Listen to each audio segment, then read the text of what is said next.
Skinners, welcome back. As some of you have noticed, I haven't been uploading a whole lot recently. I did take a bit of a break to rethink my channel and my personal goals. But I just came back from a trip to St. Lucia in the Caribbean and I feel really motivated again to continue with everything we've built on this channel. So I am back. It was really good to see a lot of you guys in my AMA on IG while I was there. I really hope that you guys could feel that vacation energy and island vibe I was sending over to you. I will give you guys a bigger update soon, but right now it just feels so good to be back. So a lot of you guys commented on my best moisturizers for oily skin video asking for a sensitive skin follow-up. So I'm here to say that you are being seen and you're being heard. Thanks for all those requests and for patiently waiting because she is here. This week we're gonna go beyond the marketing. We'll talk about why your skin even gets sensitive, what ingredients to look out for, and I'll recommend some of the best moisturizers for you. So let's get into it. Did you guys know you can't actually be diagnosed as having sensitive skin? That's because it's not technically a medical condition. But that doesn't mean your skin isn't sensitive if it gets irritated easily, so I still think it's a useful label. How do you know if your skin is sensitive? Well, does it feel reactive often? Would you say your skin looks red, stings, burns, itches, or feels uncomfortable more than average? Does it get irritated easily from the environment like the sun, wind, or cold, or when you use skincare? If you are nodding along to any of these questions, then your skin does tend to be on the sensitive side. But if it goes even further than that, like if it gets unbearable or your skin feels super irritated all the time no matter what you do or what you use, then you might be dealing with a condition that needs more attention, like eczema, psoriasis, rosacea, or contact dermatitis. But if it's just a slight stinging or redness when you apply a product, it's probably just general sensitivity. Sensitive skin has a lot to do with your skin barrier. You can think of it as a lipid or fat shield keeping water in and blocking irritants from entering. If you have sensitive skin, then your barrier is probably weaker, thinner, and more easily damaged. If that's the case, then your skin can actually absorb products more deeply. That can be a good thing, but it can also mean it's more reactive to your skincare. Another thing you should know is thinner barriers aren't as good at keeping in moisture. That's why having both dry and sensitive skin is super common. Even if you don't have sensitive skin on other areas of your face, there are areas on everyone's skin where our skin barriers are thinner, like around our eyes.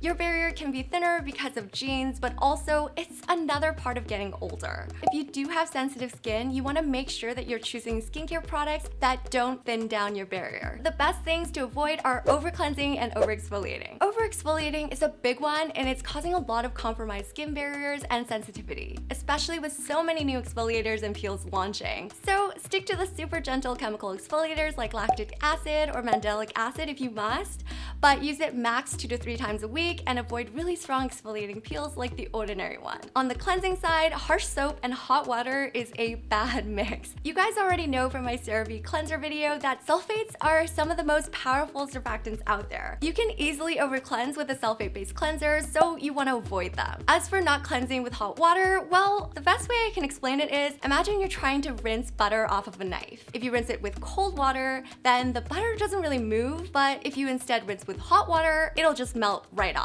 Now think of your lipid barrier as the butter on that knife, just melting down with hot water and harsh cleanser. Yeah, we don't want that. So the moral of the story is cleanse with lukewarm water and use a gentle sulfate-free cleanser. Some of the biggest sensitizing ingredients are fragrances, so avoid parfum, fragrance, and essential oils on ingredient lists. Alcohol can also be problematic and can make your sensitive skin feel like it's burning. But just know that there is a big difference between the good kinds of alcohols, so fatty alcohols like cetyl alcohol, and the bad kinds of alcohols like ethyl alcohol and denatured alcohol. The ingredients you should look for are 1. Humectants like glycerin and hyaluronic acid that attract water from the environment. 2. Emollients like cetyl alcohol that cover your skin with a thin protective film which traps that moisture in and makes your skin feel smoother. 3. Lipids like ceramides and essential fatty acids that help replenish your skin barrier. As a more general rule, the shorter the ingredient list, the less likely there's something in there that will sensitize your skin. The last thing I wanted to warn you guys about is products with the hypoallergenic label. The FDA doesn't actually regulate the term hypoallergenic. Brands can use it without actually having to back up that claim. So I'm not saying that a product with that label can't work for sensitive skin, but it's really not a guarantee. It basically means whatever they want it to mean? Okay, so now that we've gone through all of that, let's finally talk about the best moisturizers for sensitive skin. My favorite overall pick is the CeraVe Daily Moisturizing Lotion. You guys know I love this, and I know a lot of you guys do too and already have it, but it's always sold out for a reason. So I was actually on a TV shoot yesterday, and I was talking to the makeup artist, and she was raving about this, and I was like, you know what's up. This has some great moisturizing ingredients like ceramides and hyaluronic acid that are in all CeraVe products, but also glycerin is the second highest ingredient in here after water, so we love to see that. And since it's CeraVe, the actives are encapsulated in a slow release technology that releases over time. It's also great value. This is huge. It's 355 milliliters. It's basically like 7 times bigger than some of the other moisturizers on my list. And yes, even though it's in a value size, you can absolutely use it on your face. So I really like that it has this nice creamy texture to it, and it spreads really easily. It absorbs super well, and it just kind of leaves like a slightly silky sheen and finish. I love this. It's affordable and it's fragrance free, and I think it's just overall a great pick if your skin is balanced to dry. If your skin is balanced or combo and you want a cruelty-free and vegan option, then I'd recommend the First Aid Beauty Ultra Repair Face Moisturizer. So the face moisturizer is the one with the pump packaging, not the cream intense hydration that comes in a jar. Why not the cream? Well, the ingredient list looks great until you see that it has eucalyptus oil in it, and eucalyptus oil can be really sensitizing. It's too much for my sensitive skin. It's too bad because I think it would have been really great otherwise. They don't add it in any of their other moisturizers, so I really don't know why it's even in there. But anyway, the face moisturizer. This has colloidal oatmeal in it, which is amazing for sensitive skin. Oatmeal's been used for centuries to help relieve itching and irritation, and nowadays the FDA regulates it as a skin protectant. By the way, colloidal oatmeal is just a processed form of oatmeal that's used in cosmetic formulations. It's great because it helps restore your skin's lipid barrier. It has high concentrations of starches and beta-glucans that moisturize and prevent transepidermal water loss. It's got different types of phenols in it, so it's an anti-inflammatory, antioxidant, and soothing too, so that's great for irritated skin and eczema. Besides the colloidal oatmeal, this has glycerin in the top 3 spot on the ingredient list, lots of emollients, shea butter, ceramides, and squalane, as well as allantoin and other antioxidants packed in. There are 23 ingredients listed though, so do make sure to patch test first. As for the packaging, I prefer the pump because I don't like having to dip a scooper or dip my really long nails into the jar, but I do know that a lot of you aren't a huge fan of this type of packaging because it's really hard to tell how much of the product is left over. As for the texture, it feels really silky and lotiony. It's a little bit more watery than the CeraVe Daily Lotion. I really like that it spreads really easily and it just instantly rubs in. It also leaves my skin feeling really soft and just kind of leaves this velvety finish. It also just feels really lightweight to wear throughout the day, which I think is really great, but it is a little pricier. So if you're looking for a budget-friendly option with colloidal oatmeal, then I'd recommend the E.l.f. Pure Skin Moisturizer. So this is also vegan and cruelty-free, as well as being super affordable, which I love. This also comes in a pump packaging, but this is obviously translucent, so you can actually see how much of the product is left over. I clearly love this because I got this only a few months ago, and I've already almost used up the whole tube. It's also got other great moisturizers like glycerin, hyaluronic acid, and allantoin that soothe your skin. Plus, it's got niacinamide for overall skin health, some ceramides, and emollients too. Like all the other moisturizers on this list, this is also fragrance-free, and it pumps out like a cream, but it does spread easily like a lotion. The one issue I have with this is it does take a bit of time to rub it in, so you do have to spread it out really evenly and apply it in front of a mirror. Otherwise, you might leave little streaks of white on your face, which I've totally done before, but it does absorb well after you rub it in. It leaves like a natural skin-like finish, and your skin feels really soft after. This one is good for all skin types. If you're acne prone or if your skin gets super irritated, then you might like the oil-free La Roche-Posay Toleriane Double Repair Face Moisturizer. So this is what helped get me through the retinization process a few months ago when I went back on the retinoid train.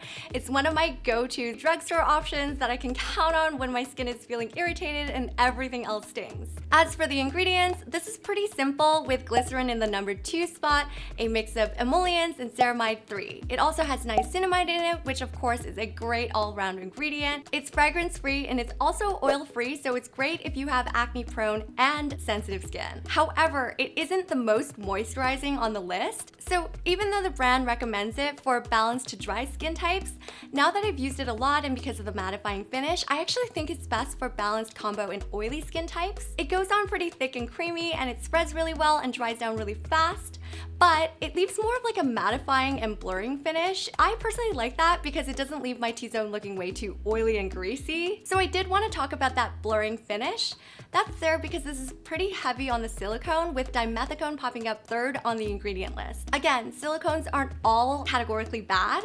They can protect your skin, mattify and prime, so it's easier to apply makeup on top. But one of the biggest downsides to silicone is that they can cause pilling. Pilling is when little balls of product form on your face and you feel like it's just sitting on your skin, kind of flaking off. To prevent that, if you're using this, don't layer other heavy silicone products on top, like the Supergoop Unseen Sunscreen or another makeup primer. Another downside you can sometimes get with silicone is the super strong gasoline-like smell and heavy silicone feeling, but this doesn't really smell much like anything and it feels really lightweight. But if you don't like silicones and you have dry skin and you're looking for a little bit of a splurge, then I'd recommend the Drunk Elephant Lala Retro Whipped Cream. I really didn't want to like this because of the price point. You absolutely do not need to spend this much money on a moisturizer for it to be effective and to work for you. But if you're looking to treat yourself and you have dry skin, this is pretty amazing. It's got glycerin in it, a mix of fatty seed oils that you don't really see very often, like watermelon seed oil, which can be really expensive to formulate with,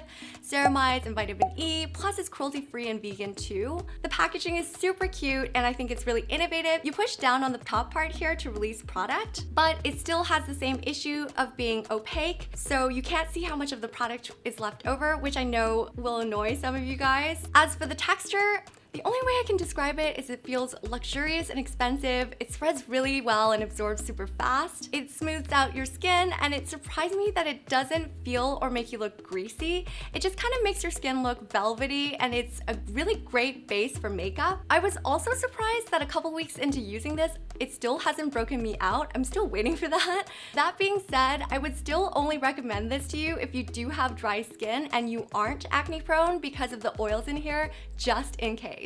And last but not least, the complete opposite end, a super budget option for dry skin is Vaseline. This is also the best option for super dry and really irritated skin. Pure petroleum jelly is the best occlusive ingredient out there, so it creates the best barrier on top of your skin. It's really good at sealing in that moisture and helping your sensitive skin heal if it's really irritated. It's inert, so it's non-sensitizing, and even though it feels greasy, it actually isn't likely to clog your pores. But still, you probably only want to use it at night and get a different moisturizer for the daytime because this gets sticky and greasy really quickly. You don't need to use a big tub of this. The smaller one is more than enough for me. A little bit goes a very long way. If you want to know more about how to use Vaseline as a moisturizer for slugging at nighttime, be sure to check out my slugging video. Okay, so now that you've hopefully found the best moisturizer for your sensitive skin, just remember 3 things. First, always patch test any new products on a small area of your face first to see if your skin reacts, then introduce the new products slowly and one at a time. Second, don't wash with hot water. Use lukewarm water instead. Remember the butter on the knife analogy. Third, don't over cleanse and over exfoliate. Go slow and low. So that's it from me. Thanks so much for watching. I really hope you found this video helpful. And if it was, don't forget to give your girl a like and subscribe and hit that notification bell so you don't miss out on any more fun and informative skincare videos like this one. See you next time.